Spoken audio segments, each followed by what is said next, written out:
Hello guys, study with Abhijeet में आपका स्वागत है। आज हम लोग बात करने वाले हैं पैडागॉजी ऑफ मैथमेटिक्स का यूनिट 5 का। ये लास्ट टॉपिक होगा हमारा।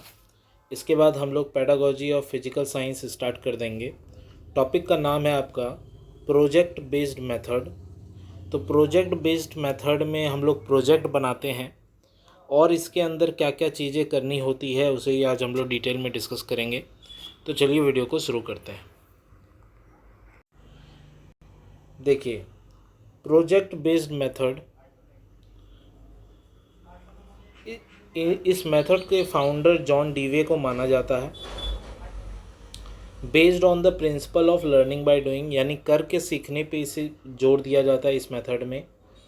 Role of teacher is like a guide और a helper drawing maps models and scrap books. तो रोल ऑफ टीचर क्या है कि वो एक गाइड और एक हेल्पर की तरह काम करते हैं। In this method, students are engaged in such a kind of project in which they get opportunity to apply their theoretical knowledge and learn practically। यानी इस मेथड में स्टूडेंट जो है वो इस तरह इंगेज होते हैं प्रोजेक्ट बनाने में कि वो अपने थियोरेटिकल नॉलेज को प्रैक्टिकली लर्न कर पाते हैं। In these projects, student work in natural environment outside or within the boundary of schools। यानी कि प्रोजेक्ट एक बेस्ड मेथड एक ऐसा मेथड है जिसमें स्टूडेंट जो काम करते हैं वो ना केवल स्कूल के अंदर, स्कूल के बाहर भी उन्हें इस प्रोजेक्ट पे काम करना पड़ता है। During this process they face the different mathematical kind of problems in real life and they try to solve them with previously gained knowledge। और प्रोजेक्ट को कंप्लीट करने के लिए उन्हें बहुत सारे प्रॉब्लम्स का भी सामना करना होता है डेली लाइफ के अंदर, और वो ट्राई करते हैं कि उन्हें वो सॉल्व कर लें अपने प्रीवियस नॉलेज का इस्तेमाल करके। प्रोजेक्ट में be allotted at individual level but usually student are divided in a small group to accomplish them. यानी generally project particular individual level पे भी मिलता है, लेकिन बहुत बार छोटे छोटे ग्रुप्स में भी डिवाइड करके प्रोजेक्ट दिया जाता है। Project method provide cooperative learning in which not only student share the ideas and knowledge but they also get motivated to complete the task as soon as possible. यानी project based method पे ना केवल cooperative learning पर जोर दिया जाता है जबकि आइडियाज़ और नॉलेज का भी इसमें यूज़ होता है, जो कहीं ना कहीं मोटिवेट करता है बच्चों को कि वो टास्क को जल्दी से जल्दी कंप्लीट करें। कैरेक्टरिस्टिक्स की बात कर लेते हैं। कैरेक्टरिस्टिक क्या है इसका? ये होल हार्टेड एक्टिविटी, यानी पूरा एक्टिविटी बेस्ड है। ये यूज़फुल है इनसाइड आउटसाइड स्कूल्स दोनों जगह। कोऑपरेटिव एक्टिविटीज़, इसमें स्टूडेंट एक दूसरे की हेल्प करते हैं तो वो कोऑपरेटिव एक्टिविटी में शामिल हो जाता है। उन्हें जो भी चीज़ वो याद करते हैं वो एक्सपीरियंस से कहीं ना कहीं गेन करते हैं नॉलेज को, तो ये भी इसमें देखा जाता है। ये पूरी चाइल्ड सेंटर्ड है क्योंकि इसमें टीचर का रोल बहुत कम रहता है। And develop the logical powers, और कहीं ना कहीं स्टूडेंट के अंदर जो लॉजिकल पावर है वो भी डेवलप होता है। दो प्रकार से प्रोजेक्ट मिलते हैं, या तो इंडिविजुअल लेवल में या तो ग्रुप लेवल में, इसीलिए इन्हें टाइप बोला गया है। प्रिंसिपल्स क्या है?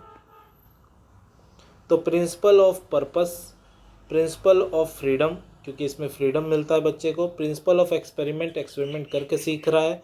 प्रिंसिपल ऑफ रियलिटी, रियलिटी क्या है उससे अवगत होता है। Utility, principle of activity and principle of social development, कहीं ना कहीं उन लोगों का सोशल डेवलपमेंट भी हो रहा है। इसमें स्टेप्स क्या क्या इंक्लूड होते हैं? तो क्रिएटिंग अ सिचुएशन, एक सिचुएशन क्रिएट किया जाता है प्रोजेक्ट देकर। सेलेक्शन एंड ऑब्जेक्टिव, यानी कि सिलेक्शन करना होता है उन्हें कि उन्हें क्या करना है, और उन्हें पता होना चाहिए कि वो प्रोजेक्ट क्यों बना रहे हैं, क्योंकि ऑब्जेक्टिव जब तक क्लियर नहीं होगा तब तक कुछ भी किया नहीं जा सकता। जब ऑब्जेक्टिव भी क्लियर हो जाता है तब वो प्लानिंग करते हैं कि वो उसे एग्जीक्यूट कैसे करेंगे। प्लानिंग बनाने के बाद एक्सिक्यूशन की बारी आती है, जब उस पर रियलिटी में परफॉर्म किया जाता है। जब आप प्रोजेक्ट तैयार कर लिए तब लास्ट में उसका इवैल्यूएशन किया जाता है टीचर्स के द्वारा और रिकॉर्डिंग की जाती है। तो ये हो गया। अब इसकी मेरिट क्या क्या आती है, मेरिट में क्या आप लिखेंगे, क्या क्या पॉइंट्स होंगे उसे देखिए। मेरिट में सबसे पहले ये एक साइकोलॉजिकल मेथड है, क्योंकि कहीं ना कहीं बच्चे का साइकोलॉजी इसमें फुल्ली इन्वॉल्व हो जाता है। टोटली ये स्टूडेंट सेंटर्ड मेथड ही है। परमानेंट नॉलेज इसमें कहीं ना कहीं देखने को मिलता है, यानी प्रोजेक्ट बनाकर बच्चा जो सीखता है वो कभी अपने लाइफ में भूलता नहीं। डेवलप थिंकिंग पावर, बच्चे के अंदर थिंकिंग पावर का डेवलपमेंट होता है। Respect for dignity of labour, कहीं ना कहीं जो वो खट रहे हैं, लेबर कर रहे हैं, उसके लिए डिग्निटी भी इसमें दिखाई जाती है। डिस्करेज द रोट मेमोराइजेशन, यानी कि रोट मेमोराइजेशन आप लोग पहले ही पढ़ चुके हैं कि रटना, उसे कहीं ना कहीं रटने वाली चीज़ को इसमें डिस्करेज किया जाता है।